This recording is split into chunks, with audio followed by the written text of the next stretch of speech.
Hello, I'm Casey Clark, NAPEO's President and CEO. Welcome to the latest edition of NAPEO News Studio, where we'll give you a rundown of all the work we've been doing on your behalf so far this year.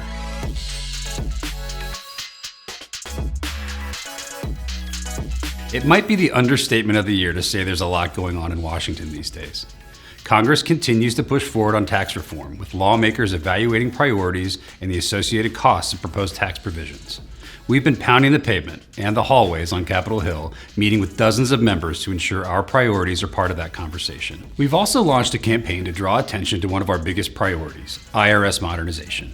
We're running a 30-second ad on streaming services and X, highlighting the absurdity and risks of the agency's continued reliance on fax machines. We're urging Congress to require the IRS to make changes so eligibility for payroll tax credits is determined quickly, payment is made in a timely manner, and visibility into the process is significantly improved. And of course, retire the fax machine once and for all. We're already seeing how our focus on leveraging NAPEO PAC to enhance the industry's profile and reputation is paying off in the reception we're getting on the Hill and through the relationships we're building with lawmakers. The PAC committee has set an ambitious fundraising target of $400,000 for this election cycle and has already approved a series of large donations to PEO industry champions. If you'd like more information on how you can support the industry's future through our PAC, please reach out to Tom Stoller.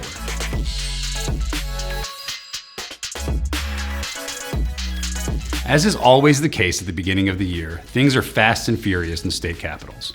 Our state team has been busy advancing industry priorities and beating back proposals that threaten our license to operate. Our first big win of the year was in Indiana, where, in coordination with the state working group, we were able to strike language from a bill that would have repealed the ability to report unemployment taxes under the PEO's account, changing Indiana to a client reporting state. In Kansas, an NAPEO-supported bill that makes some key changes to the state's PEO Act has passed out of the House and moved to the Senate, where it recently sailed through the Commerce Committee. We continue to work with our lobbyist and the bill sponsor to get the bill across the finish line in the Senate. I'd be remiss if I didn't extend a big thank you to NAPEO Vice Chair Bill Maness and Heartland's Leadership Chair Erica Brune for all they've done to support this bill. In Georgia, our PEO Model Act bill stalled in the Senate's Labor and Insurance Subcommittee due to political rhetoric beyond our control surrounding the workers' compensation insurance provisions of our bill. While it's unfortunate that politics got in the way of great policy, because the subcommittee meeting did not end in a negative vote against our bill, our efforts are just paused as the bill carries over to the 2026 legislative session.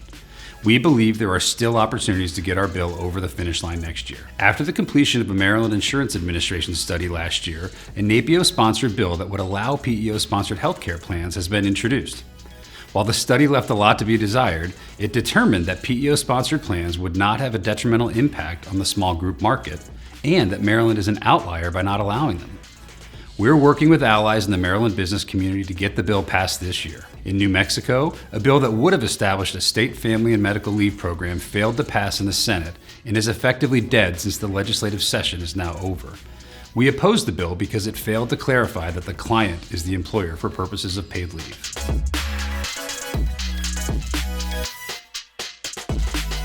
The results are in from our annual survey of 500 small and mid-sized business owners and decision makers. And here's what we found. PEO awareness now stands at almost 70%. That's a 48% increase from when we first started measuring awareness in 2018. About 1/3 of respondents report using a PEO, and 88% of those who do not use a PEO report interest in using one. While younger decision makers between the ages of 25 and 34 have the most traction when it comes to familiarity and current use of PEOs, older decision makers are catching up. PEO use has increased by 7 percentage points over the past year among respondents between 35 and 54 years old. In line with previous years, PEO clients are significantly more likely than non-PEO clients to report that their business grew in 2024. PEO clients are also more bullish about 2025 compared to non-PEO clients.